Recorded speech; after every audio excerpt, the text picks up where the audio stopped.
Israel की पहली बार Israel की ग्राउंड रिपोर्ट निकल करके सामने आई है। तबाही की तस्वीरें निकल करके सामने आई हैं।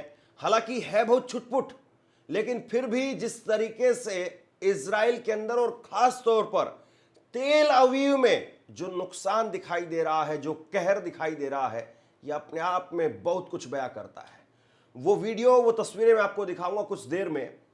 दूसरी तरफ अमेरिका के अंदर खुफिया एजेंसी की तरफ से लगातार अब कहा जा रहा है डोनाल्ड ट्रंप को कि आप ईरान के ऊपर कब्जा नहीं कर सकते हैं।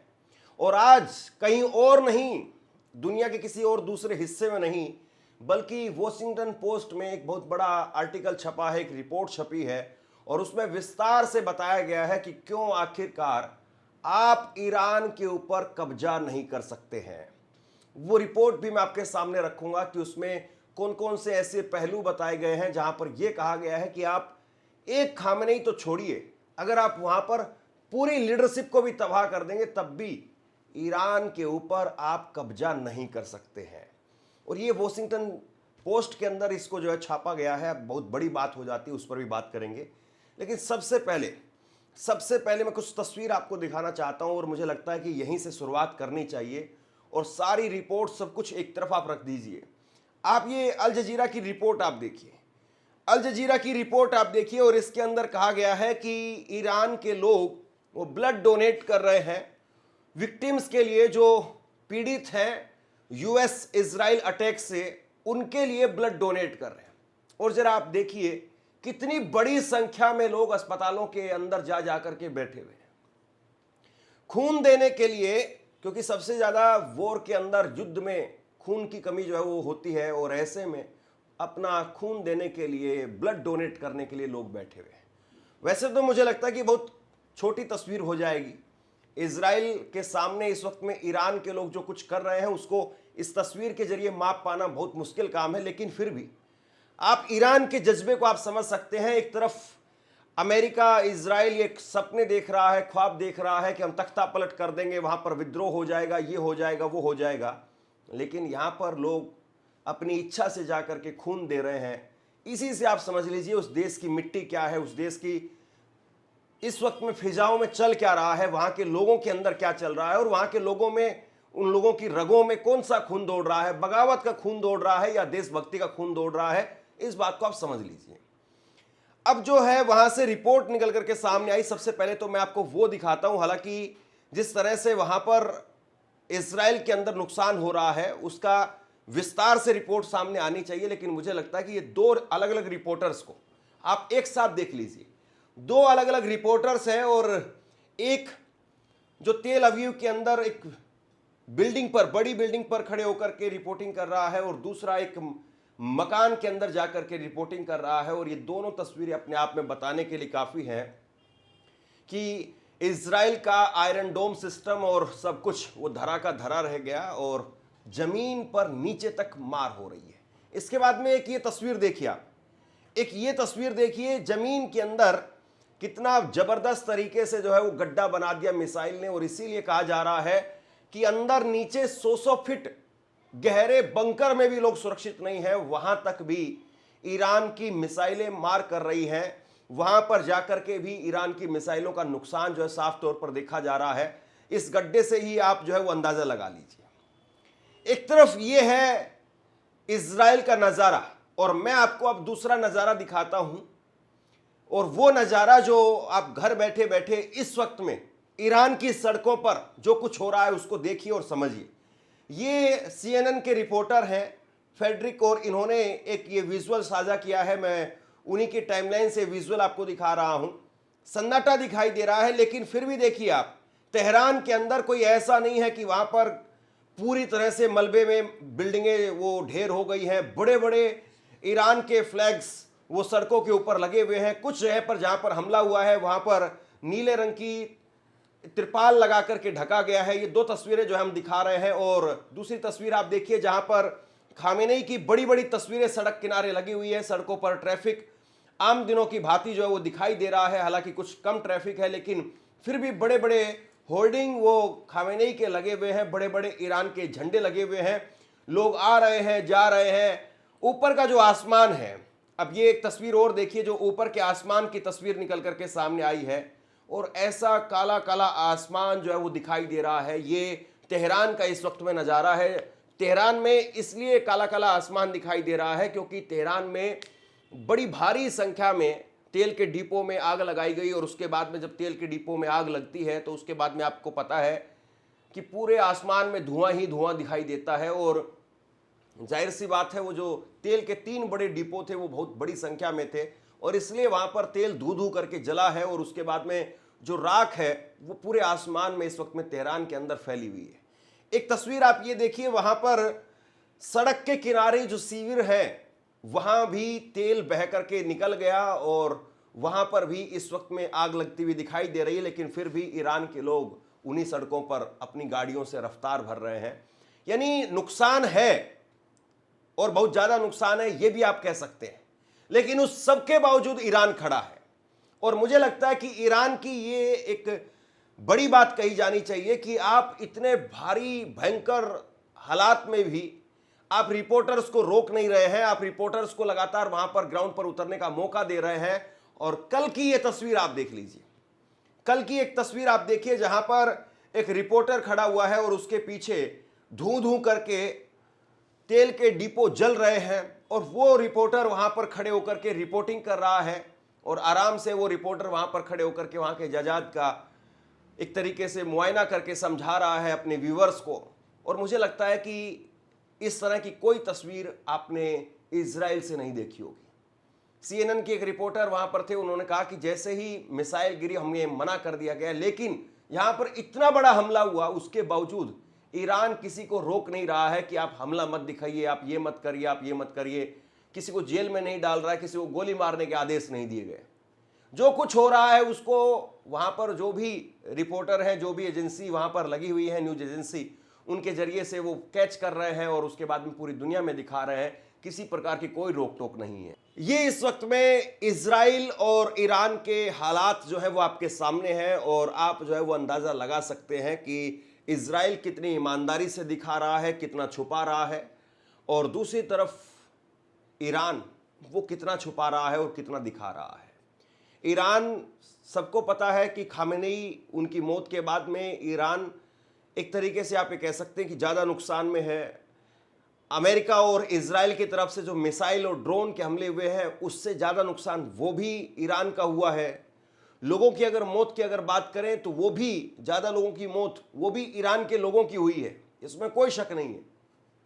लेकिन सच्चाई फिर भी ये है कि ईरान अभी भी अपने पैरों पर खड़ा हुआ है, ईरान अभी भी झुकने के लिए तैयार नहीं है। डोनाल्ड ट्रंप के तरीके से सरेंडर नहीं कर रहा है। डोनाल्ड ट्रंप सरेंडर की बात कर रहे हैं, और वो सरेंडर बार बार क्यों बोल रहे हैं इसको पूरी दुनिया समझ रही है। अमेरिका फंस गया है, अब वो फंसाया इजराइल ने है, सऊदी अरब ने है, किसने फंसाया है ये भी सबके सामने आ चुका है। और अमेरिका किसी तरीके से इस युद्ध से एग्जिट करना चाहता है, लेकिन एग्जिट का कोई रास्ता दिखाई नहीं देता, और इसीलिए कहा जाता है युद्ध शुरू करना आपके हाथ में है, लेकिन युद्ध कहाँ खत्म होगा, किस तरीके से होगा, उसको आप तय नहीं कर सकते हैं। अब मैं एक तस्वीर आपको और दिखाता हूं। ये आप जरा एक रिपोर्ट देखिए, वॉशिंगटन पोस्ट की एक रिपोर्ट है, और इस रिपोर्ट के अंदर क्या कुछ कहा गया है वो मैं आपको आसान भाषा में पॉइंट वाइज आपको बताने वाला हूं। ये अमेरिका की नेशनल इंटेलिजेंस काउंसिल यानी NIC की रिपोर्ट है, गोपनीय रिपोर्ट है, खुफिया रिपोर्ट है।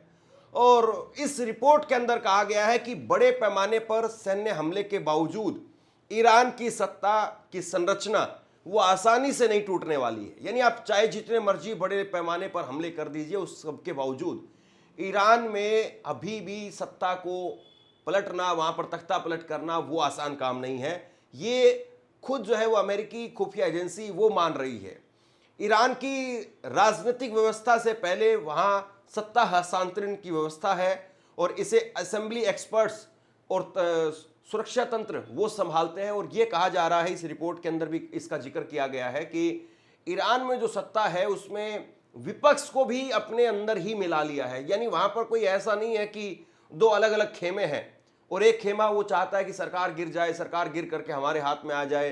एक जो तबका है वो चाहता है कि हम किसी भी तरीके से कुछ भी करेंगे, किसी के साथ डील कर लेंगे, कुछ भी कर लेंगे, लेकिन हम कुर्सी छोड़ने के लिए तैयार नहीं है। ऐसा कुछ नहीं है वहां पर। यहां तक कि जो पेजेस्कियन है इस वक्त में मौजूदा राष्ट्रपति हैं, वो विपक्ष से है, वहां पर वो सत्ताधारी पार्टी के नेता नहीं है, वो विपक्ष के नेता है। लेकिन खामेनेई सुप्रीम लीडर थे और उनके साथ में विपक्ष के नेता वो राष्ट्रपति बने हुए थे और ये सब कुछ चल रहा था। और आज पेजेस्कियन वो बड़ा चेहरा है। पेजेस्कियन को आप लगातार देख रहे हैं खबरों में, हम लगातार बता रहे हैं, चाहे वो विदेश मंत्री अब्बास अरागची हो, चाहे वो अली लारिजानी हो, इन सब को हम देख रहे हैं। और ये जो पूरा विपक्ष है और सत्ताधारी पार्टी है वो सब मिल करके ईरान चलाते हैं।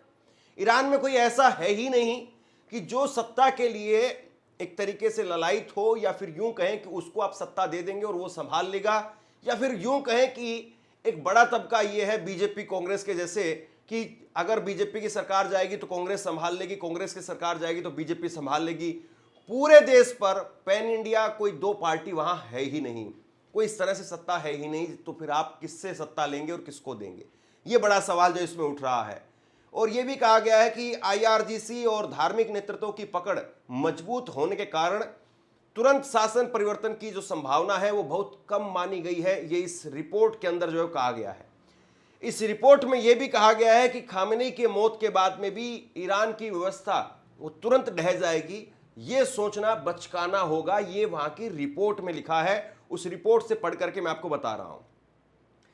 इस रिपोर्ट में यह कहा गया है कि वहां की सत्ता व्यवस्था मजबूत है, कई स्तर पर, कई अलग अलग लेवल्स पर वो काम करती है। और इसमें धार्मिक और राजनीतिक, यानी एक तो वहां पर धार्मिक सत्ता है, जो ईरान के सुप्रीम लीडर थे वो एक धार्मिक सत्ता है, उसी तरीके से उनके नीचे तक टॉप लेवल से लेकर के और नीचे तक अलग अलग पदों पर अलग अलग लोग बैठे हुए हैं। और हर आदमी के दो दो चार चार ऑप्शन वो पहले से तैयार किए हुए हैं कि अगर आदमी ये नहीं रहेंगे तो इसकी जगह पर कौन रहेगा। और इसी तरीके से जो पॉलिटिकल लीडर्स हैं उनके भी चार चार ऑप्शन पहले से तैयार करके रखे हुए हैं कि अगर ये नहीं तो ये नहीं तो ये, और ये नहीं तो ये। अब ऐसे में दो अलग अलग पैरेलल वहां पर लीडरशिप चल रही है। जैसे भारत में या किसी और दूसरे मुल्क में, जैसे अमेरिका की बात कर लीजिए, डेमोक्रेट है और रिपब्लिकन है। भारत में भी बीजेपी, कांग्रेस और बाकी क्षेत्रीय पार्टियां हैं। ऐसा वहां पर नहीं है। वहां पर एक राजनीतिक सत्ता है और एक धार्मिक, और दो ही तरह की लीडरशिप वहां पर है। खामेनेई के बाद में भी सत्ता का मैकेनिज्म वो फिक्स है कि खामेनेई अगर नहीं है तो उसके बाद में काउंसिल बनाई गई है। काउंसिल वही लीडर्स, वही जो है वो सारे, एक तरीके से आप ये कहिए कि फैसले लेने का काम उन्हीं की तरफ से हो रहा है। और ईरान के अगर सुप्रीम लीडर उनकी मौत हो जाती है तो फिर उसके बाद में वहां का संविधान कहता है कि नया सुप्रीम लीडर चुनने का अधिकार वो असेंबली एक्सपर्ट्स के पास होता है। असेंबली एक्सपर्ट्स वो तय करते हैं। और देखिए, अमेरिका वो आरोप लगा रहा है कि यहाँ तो खामेनेई की चलती है, ये चलती है, वो चलती है। अगर खामेनेई इतने ही बड़े तानाशाह होते तो वो अपने बेटे को जीते जी बना सकते थे, और उनका बेटे को अभी उनकी मौत के बाद में खूब आराम से 2 दिन के अंदर अंदर या 24 घंटे के अंदर अंदर डिक्लेयर कर दिया जाता। लेकिन 1 हफ्ते से ज़्यादा का समय बीत चुका है, उनके बेटे को अभी तक लीडरशिप जो दी नहीं गई है। लीडरशिप दी तब जाएगी जब असेंबली एक्सपर्ट्स वहां पर तय हो जाएगा कि खामेनेई की मौत के बाद में अब सुप्रीम लीडर ये बनेंगे, तब होगा। आईआरजीसी की अपनी एक भूमिका है, और आईआरजीसी को लेकर के कहा गया है कि सबसे शक्तिशाली सैन्य ताकत है, और यह सेना व्यवस्था और सुरक्षा तंत्र इसको मजबूत रखती है। यानी आईआरजीसी को लेकर के इसमें यह लिखा गया है कि इसकी जो पकड़ है वो बहुत ग्राउंड लेवल तक है, और तकरीबन 2 करोड़ के आसपास ऐसे लोग हैं जो तैयार किए गए हैं आईआरजीसी की तरफ से, और वो भी गांव-गांव तक जो तैयार किए गए हैं। उनको बाकायदा ट्रेनिंग दी हुई है, और वो हथियार चलाना, गोले फेंकना, यानी एक तरीके से आप ये कहिए कि सैनिक वाला रोल जो है वो अदा कर सकते हैं। ऐसे 2 करोड़ लोगों को आईआरजीसी ने अपने अलावा गांव-गांव में तैयार किया है। फिर ये कहा गया है कि शासन अगर परिवर्तन होता है तो उसके लिए बहुत बड़ी सैन्य ताकत चाहिए। अब इस रिपोर्ट के अंदर यह कहा गया है कि डोनाल्ड ट्रंप वो इराक के रास्ते से घुसना चाहते हैं, और इराक के रास्ते से घुस करके सैन्य ताकत को उतार करके, अपनी सेना को उतार करके, और फिर उसके बाद में तेहरान पर जाकर के कब्जा कर ले। ये उनकी एक तरीके से रणनीति दिखाई दे रही है। लेकिन यह कहा गया है कि ऐसे में आप 10-20 हज़ार सैनिकों के साथ में जाकर के, या 1,50,000 सैनिकों के साथ में भी जाकर के आप कब्जा नहीं कर सकते हैं। अगर आप इतनी बड़ी संख्या में गए तो फिर उसके बाद में आपको चबा लिया जाएगा। ये इस रिपोर्ट में लिखा है। और तेहरान की अगर आप बात करें तो तेहरान में 1 करोड़ से ज़्यादा लोग रहते हैं। अगर आप 1 करोड़ से ज़्यादा लोगों के सामने 10-20 हज़ार लोगों को भेज देंगे, क्या करेंगे? खा जाएंगे उनको सब लोग, मान करके चलिए आप इस बात को। अब दिल्ली है, जैसे मान लीजिए दिल्ली के अंदर 2 करोड़ लोग रहते हैं और दिल्ली में आप जो है वो उतार दे लोगों को। अभी देखिए वैसे लोग नहीं करेंगे पलटवार, लेकिन अगर वजूद पर आ जाएगी तो फिर कोई भी पलटवार करेगा, किसी भी तरीके से पलटवार करेगा। और ऐसा नहीं कि ईरान के पास में हथियार नहीं है, सेना नहीं है, वो निहत्थे हैं और ढेर हो चुके हैं, केवल वहाँ पर अब बच्चे और महिलाएं जो है वही बचे हैं, बाकी सब मारे गए हैं, ऐसा बिल्कुल नहीं है। तो ऐसे में सैनिकों को भी अगर उतारना है, सैनिकों को उतार करके अगर वहाँ पर कब्जा करना है, तो इसके लिए भी आपको बड़े लेवल पर जो सेना चाहिए होगी, ये इसमें कहा गया है।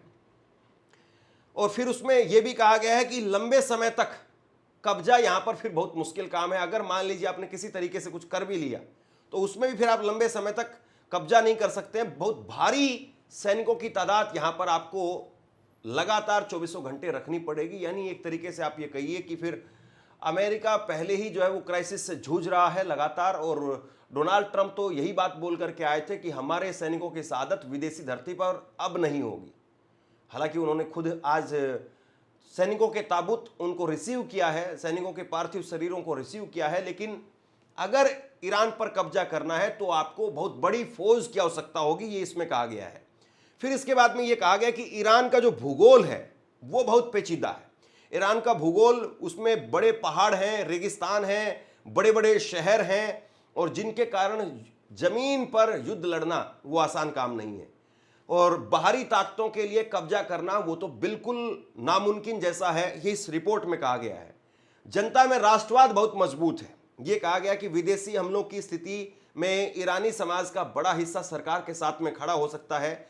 इसमें भारी हस्तक्षेप बहुत कठिन हो जाएगा, क्योंकि लोग जो है वो कट्टर देशभक्त हैं। वहां पर लोग ऐसे नहीं है कि बिक जाएंगे, और ऐसा भी नहीं है कि वो तो खामेनेई के खिलाफ थे, उनको तो बस जरा सा एक झोंका चाहिए और उसके बाद में खुद ही वो शोले जो है वो आग में बदल जाएंगे, ऐसा नहीं है। वहां पर लोग राष्ट्रवाद में जो है भरे हुए हैं और वो उल्टा टूट पड़ेंगे। फिर इस रिपोर्ट के अंदर ये भी कहा गया है कि अगर आप इस युद्ध में जाते हैं तो ये युद्ध जो है वो और ज़्यादा लंबा होने की संभावना है, और ये बहुत महंगा होने वाला है अमेरिका के लिए। ये एक तरीके से वो पॉइंट्स है जो डोनाल्ड ट्रंप को बताए गए हैं। एक्सपर्ट्स ने कहा है कि ईरान में युद्ध इराक या अफगानिस्तान उससे भी ज्यादा जटिल हो सकता है। ये इराक या अफगानिस्तान नहीं, उससे भी भयंकर लेवल पर हो सकता है, ये भी कहा गया है। और इसके बाद में ये कहा गया है कि क्षेत्रीय अस्थिरता वो बढ़ जाएगी। यानी अगर ईरान में शासन गिरता है तो फिर पूरे मिडिल ईस्ट में एक तरीके से अस्थिर हो जाएगा, वहां पर अमेरिका के लिए संभालना, और कई प्रोक्सी मिलिशिया वो एक्टिव हो सकती हैं। तो सबसे बड़ी बात तो यह है कि आप सोच तो ये रहे थे कि कुर्दों को जो है वो इसमें हम कुदा देंगे, वो तो छोड़िए, आप ईरान को नहीं संभाल पाएंगे, और ईरान अपने आप में कई अलग अलग गुटों में जो है फिर वो खड़ा हो जाएगा। जाहिर सी बात है, आप कहीं पर कुछ कब्जा कर भी लेंगे तो दूसरे जहाँ पर जो ताकतवर हैं वो खून के प्यासे आपके हो जाएंगे, और कहीं पर भी आप पर हमला करने की कोशिश करेंगे। यानी एक तरीके से आप ये मान करके चलिए कि उबलते हुए शोलों के ऊपर, धधकते हुए शोलों पर जो है वो आपको जाना है, और ऐसे में आसान नहीं है, बिल्कुल नामुमकिन जैसा है। तो बहरहाल अमेरिका के लिए कोई सुखद तस्वीर नहीं है, कहीं से कोई अच्छी खबर नहीं सामने आ रही है, और ऐसे में डोनाल्ड ट्रंप वो क्या करेंगे, एग्जिट का प्लान कैसे तैयार होगा, ये बहुत बड़ा सवाल है। ईरान में जो कुछ हो रहा है वो तो सामने आ ही रहा है। अगर इजराइल का भी इसी तरीके से सामने आने लगा तो फिर उसके बाद में इजराइल के लोग भी हाथ खड़ा कर देंगे, ये भी साफ है। आप क्या सोचते हैं नीचे कमेंट बॉक्स में लिख करके जरूर बताइए। इस खबर को शेयर कीजिए। धन्यवाद। आपसे कुछ कहना चाहता हूं, आज के वक्त में पत्रकारिता करना कितना मुश्किल काम है, लेकिन अगर ऐसे में भी कोई आपकी खबर दिखा रहा है, कोई आपके मुद्दे पर बात कर रहा है, तो आपको भी उसका साथ देना चाहिए।